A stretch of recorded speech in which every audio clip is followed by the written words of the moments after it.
Hello, today we're going to talk about Georgia's legislative branch. All right, Georgia's legislative branch is the General Assembly. They get their power from the Georgia Constitution, bestows legislative power to the General Assembly. The General Assembly is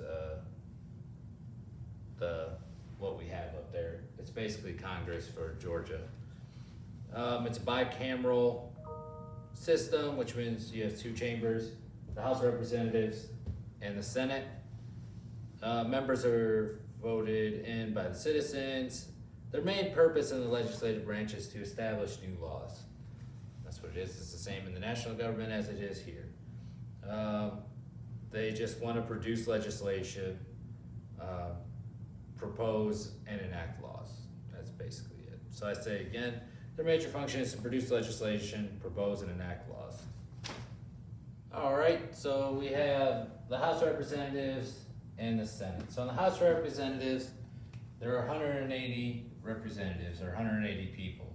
The Speaker of the House is the one that is in charge of the House of Representatives, and you also have a majority leader, a minority leader, and a floor leader. The majority leader is the leader that looks out for the interest of the majority, so Democratic or Republican.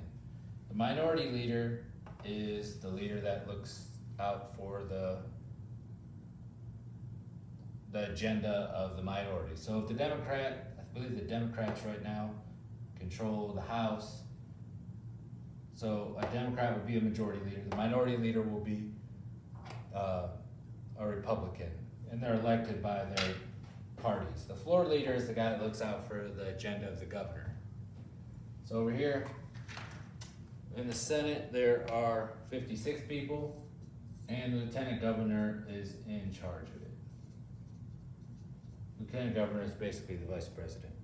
All right, so for the House of Representatives, the requirements to be a representative is you have to be 21 years old, lived in the district that you want to represent for 1 year, and a U.S. citizen, and you have to live in Georgia for 2 years. So technically, I could run for to be a representative of Georgia, and I wasn't born here. I've lived less than half my life here.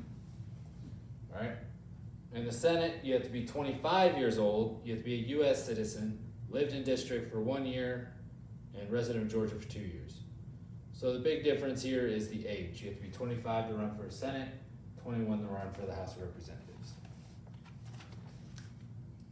All right, as I said, the main goal or the main function of the legislative branch of Georgia, or the General Assembly, is to propose and enact laws. To do this, there's a legislative process. 3 stages. The first one is the bill is written and introduced. All right. In the chamber, it was enacted. So if it starts in the House, it's written and introduced in the House. All right, the next thing is it goes to committee.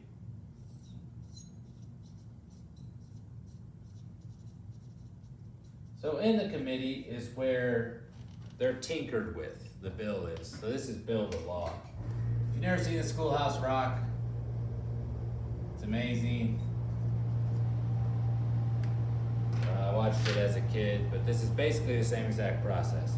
So it goes to committee. This is where it's tinkered with and changed and debated and all that fun stuff. Now, if it goes through the committee, then it's brought back to the floor.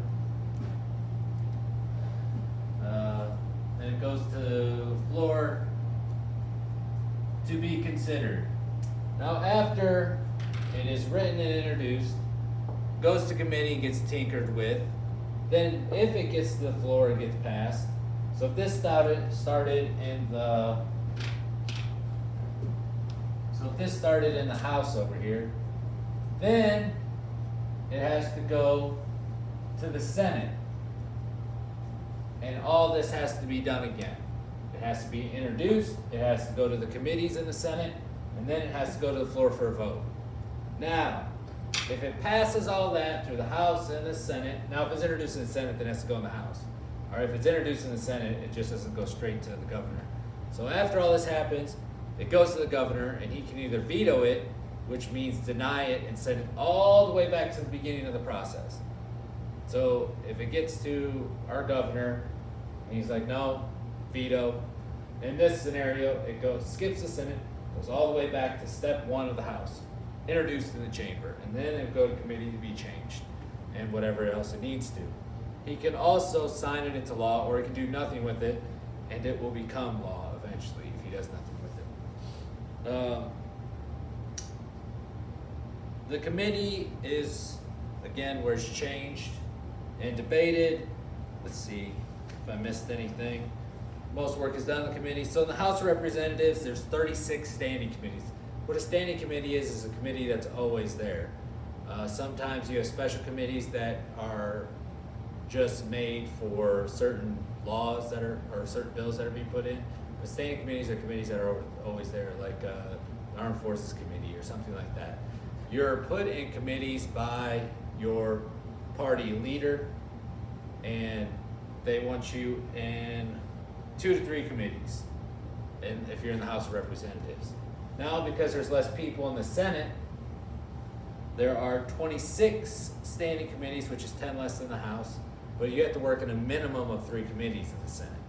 So that's a lot of committees that you're a part of. But the committees is where you're at, and that's how people get reelected. So if you send someone up there from, Warner Robins district, whatever it is, and he goes up there and he gets put on a committee that has nothing to do with you. So say he gets put on the committee for Detroit sports. I mean, how is he going to help anything down here if he gets put on that committee? So being put on a good committee that relates with your district will help you get reelected. So being part of a committee and getting laws passed through there is a big part of how a lot of these people keep their job, the representatives in the Senate. All right, this has been Georgia's legislative branch. Hope it helped. Good luck.